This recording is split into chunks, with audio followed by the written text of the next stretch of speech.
In this video, I want to talk about the top 5 lures to use for the month of December, starting with number 1, the jerkbait. A jerkbait is truly one of the more iconic lures when it comes to cold water bass fishing. As a matter of fact, there's a lot of anglers who only see jerkbaits as a cold water bait.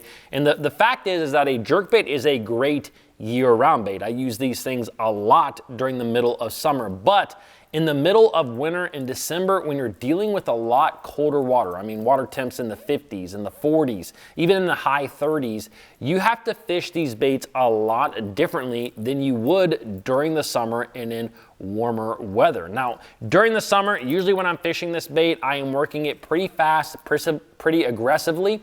And so if you guys have never fished a jerkbait, you cast the bait out and you reel it down about 5-6 cranks and you just start your cadence. A lot of times I'm gonna do a 1-2 and then a 1, and a 1-2-3 and a 1. That's kind of my cadence. I use a little bit of everything all over the place, but in the summer I'm working that bait very fast and I have very hard snaps of the rod. Now, with that being said, during the winter, you do not want to work your bait like that because the fish do not want it like that in the winter. In the winter, everything is a lot colder.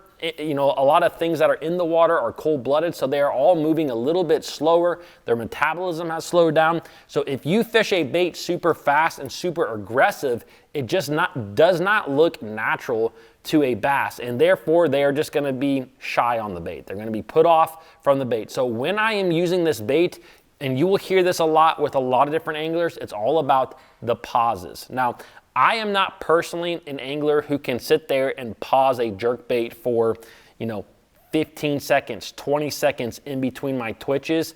But for me, a lot of times I will pause it when I'm dealing with really cold water, upwards of, 9, I'd say anywhere from 7 to 10 seconds is about the most that I can do. But you would be shocked at how many bass will actually hit this bait as it is completely just dead still on the water. Just a lot of times these baits are slowly sinking. For instance, this is the Berkeley Stunna. This is one of my favorite jerk baits out there on the market, and it does slowly sink in cold water. I have another jerk bait right here that is the Vision 110. Great bait. There's probably been more bass caught on a Vision 110 than pretty much any other lure or any other jerk bait out there on the market. But with that being said, these baits, I mean, they have a little bit of a different sound to them. And sometimes that sound, that noise that these baits put off will help you to catch more fish on certain days. Now, it really all comes down to experimentation. If you feel like you're getting on a good jerkbait bite, you just gotta pick these baits up, maybe try to switch on and off, maybe have a friend throw a different jerkbait and try to see which kind of sound these fish are wanting more than the other, and you can kind of go from there. But when I fish these baits, a lot of times in cold water, I'm making kind of just small snaps with my rod, so that bait is literally just kind of poop in the water, and as opposed to in the summer where it's choo, choo, choo, choo, like that. It's just really tight twitches, and then I just let it pause, and you just let it sink. 5, 6, 7, 8, 9, 10, and then keep going. Let it sink again. 5, 4, 1, 2, count to 10. That is a lot of times the way that you want to work these baits during the winter in cold water. Now, if you happen to have forward-facing sonar, you can use your forward-facing sonar to really kind of get a picture as to what the fish want and how they want it. But this bait was used for years. I even used it for years and years and years without any kind of forward-facing sonar. So this is not just a forward-facing sonar bait. This is a great cold water bait, and it even works in ponds. I have a pond. My parents actually have a pond in their backyard, and during the winter months, I would always have a jerk bait tied up with me. You have to be a little bit more weary as that bait is getting close to you, that you kind of start raising the rod tip to get it off the bottom, but you can fish these baits even in ponds, and they are really, really good. Now, when it comes to the colors that you want to go with, a lot of times I'm going to try to match the hatch. Sometimes, for example, up in the northern part of the country, you're fishing for smallmouth.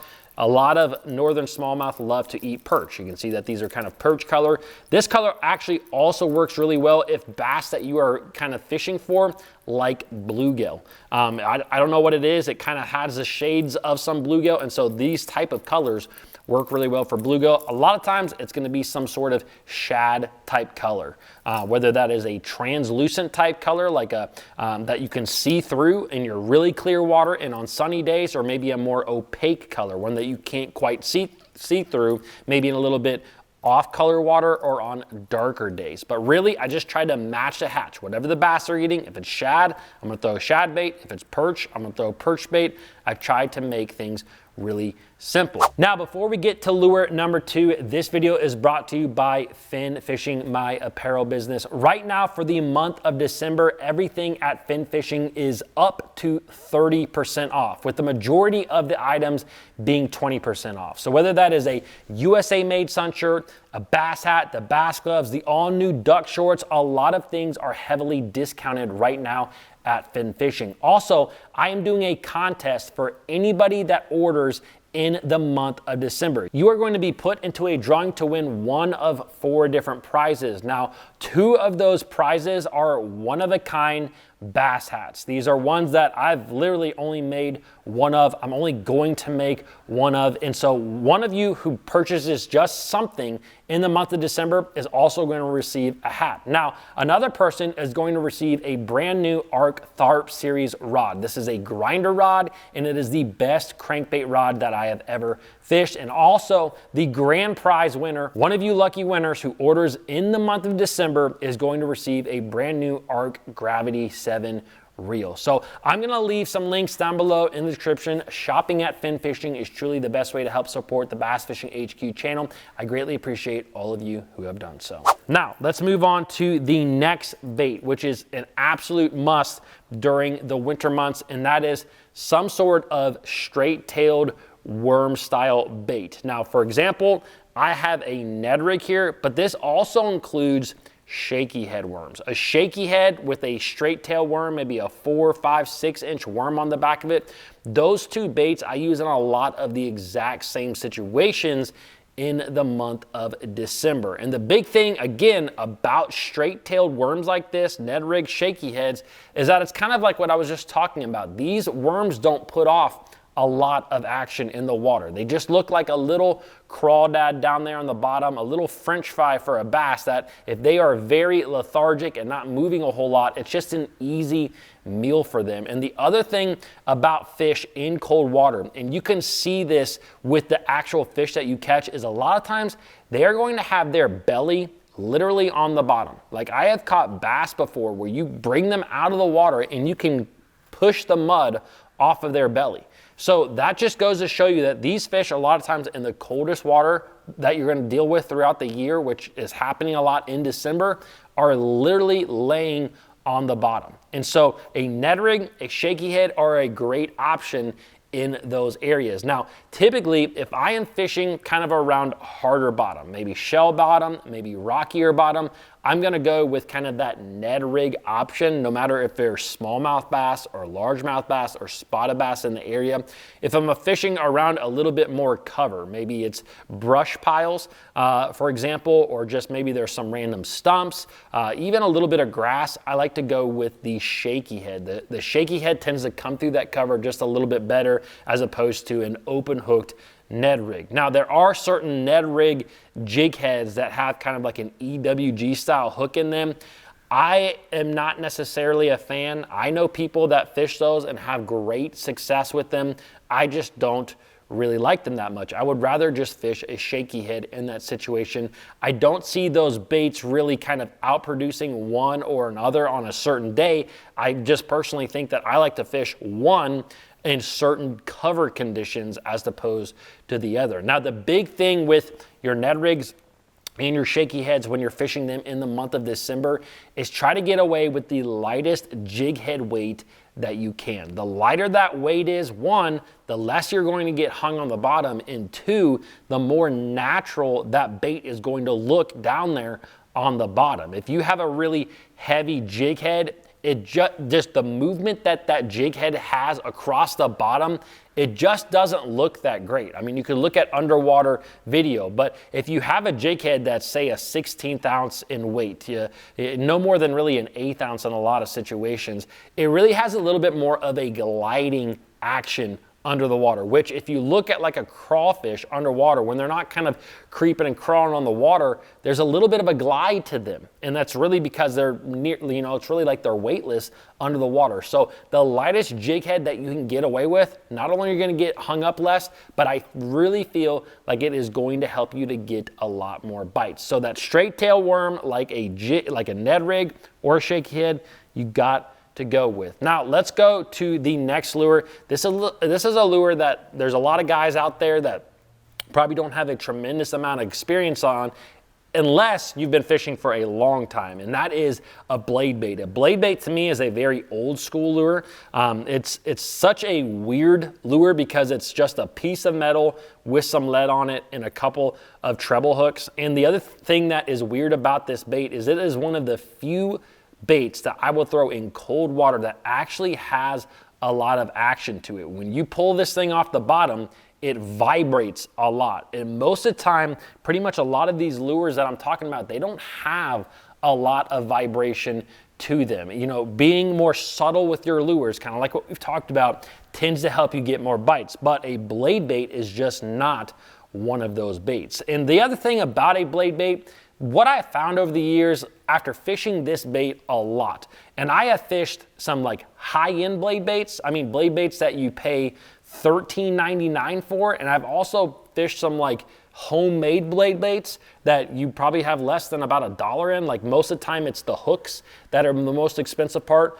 What I have found about blade baits is that they're all pretty much the exact same. There is very little differences. And then the biggest difference that you will find in different blade baits is the amount that they will vibrate, which is also adjustable. If you look at most blade baits, at the very top of them, they will typically have, 3 holes in the top. And the further that you put your snap towards the back of that particular blade bait, the more vibration that blade bait is going to have. If you put it towards the front of that blade bait, towards the nose, it will have a little bit less vibration. Now, there are definitely going to be days out there where bass like more vibration over less vibration, but it comes down to experiment. You can't always just say, oh, it's this type of day, the bass should like more vibration, or it's this type of the day, bass should like less vibration. It really just comes down to experimenting with it. The other thing about a blade bait and why I tend to just use cheaper blade baits these days but put premium hooks on them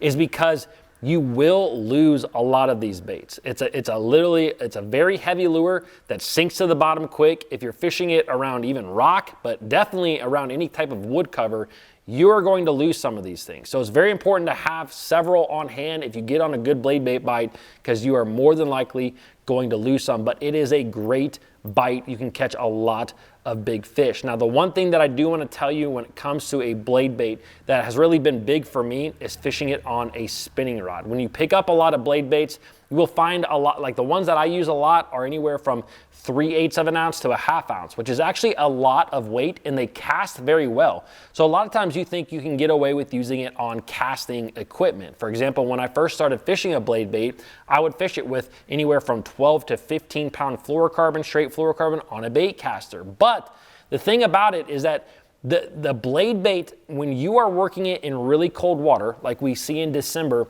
what I like to do is hop it off the bottom about a foot and let it fall back to the bottom and lay there for a second.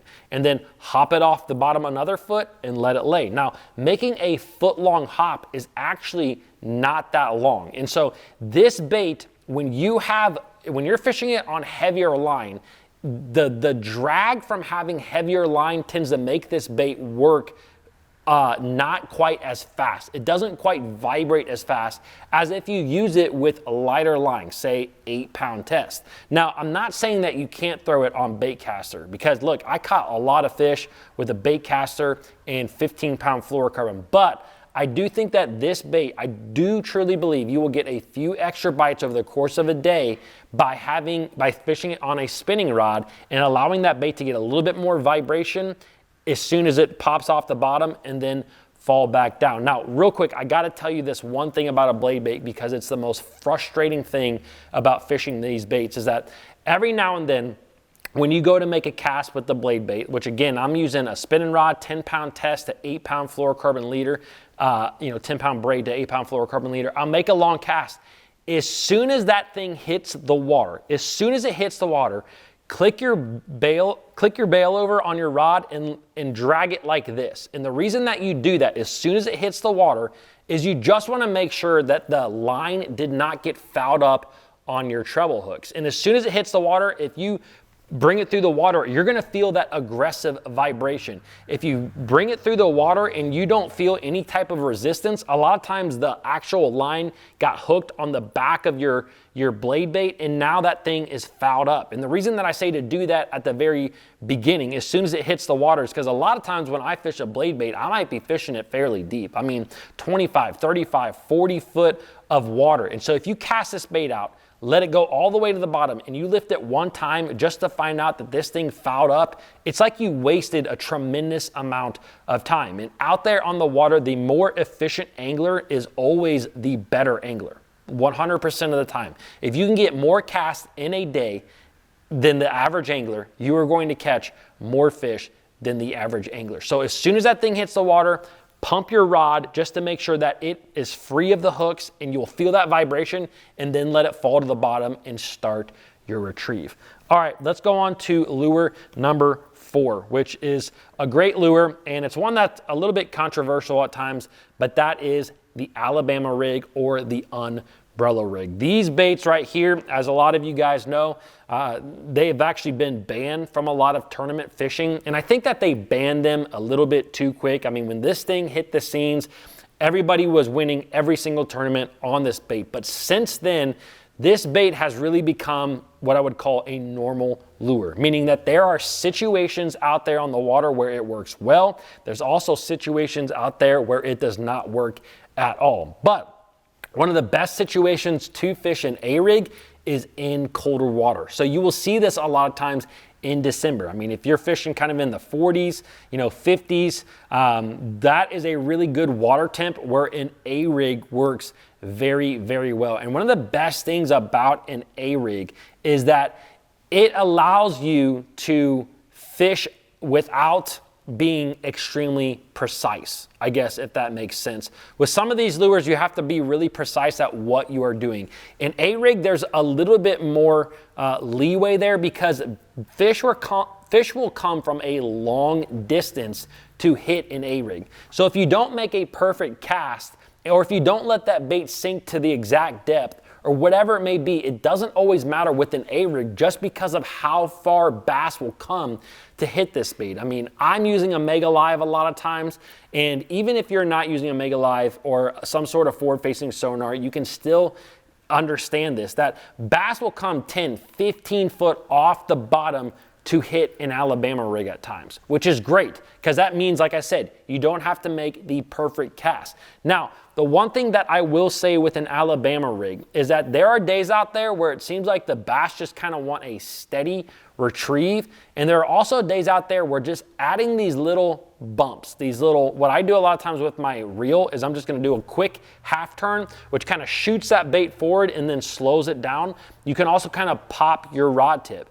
There are days where that small little reel turn or that pop of the rod will entice fish that are following this bait to actually eating the bait. And so what I always say, no matter if you have forward-facing sonar or not, when you cast this bait out, cast it out, reel it through, and about 3 or 4 times in your cast, pop that rod or do the quick reel handle turn just to see, because if you don't know if a bass is following it and a bass is following it, then sometimes that can make a difference in actually getting that fish to commit to the bait. And so it's very important to do that. Another big thing with Alabama rigs are blades. A lot of A-rigs out there on the market have blades on them, these little small willow blades. There's also a lot of Alabama rigs out there on the market that don't have any blades. And I will tell you that it just seems like there are certain days where bass like A-rigs with blades, and there are days where bass don't like the A-rigs with blades. Now, a little bit of common sense will tell you that on, you know, really windy days, when you're fishing out there, that you might want a little bit more flash to get bass to see it, and maybe on more calm days you don't want quite as much flash with a bait, and so that's kind of my rule of thumb. But like I said, a lot of this stuff in bass fishing comes down to experimenting. It comes down to just taking a bait out, casting it around for a little bit, or if you fish with a buddy, cast two kind of different style baits until you can kind of figure out exactly what the bass want. That is extremely important when it comes to an A-rig. Another really important thing with the Alabama rig is having a good jig head. There's a ton of good jig heads out there on the market. Just make sure you don't get cheap jig heads. Look, guys, I'm not sponsored by Berkley, but Berkley has, I'm not even sure what this swim bait jig head is called, but to me it is the perfect jig head for an A-rig. I really, really like it a lot. It comes with a super sharp fusion hook. These A-rigs right here have caught a ton of fish. They've also been caught in trees, and they are still, I mean, sticky sharp. These are great hooks. I've caught a lot of fish on this exact bait right here. But anyways, check out the A-rigs. It is a great December lure. All right, let's get down to the very last lure, which is a jig. You absolutely have to fish a jig if you are fishing in any type of cold water. And the good thing is I made a full video all about fishing a jig in cold water, and I'm actually going to leave it linked right here. So if you guys want to know more about a jig, where to fish it, how to set it up for success, you can click on that video right here. Guys, don't forget to check out the fin fishing gear, and I will see you guys in the next one.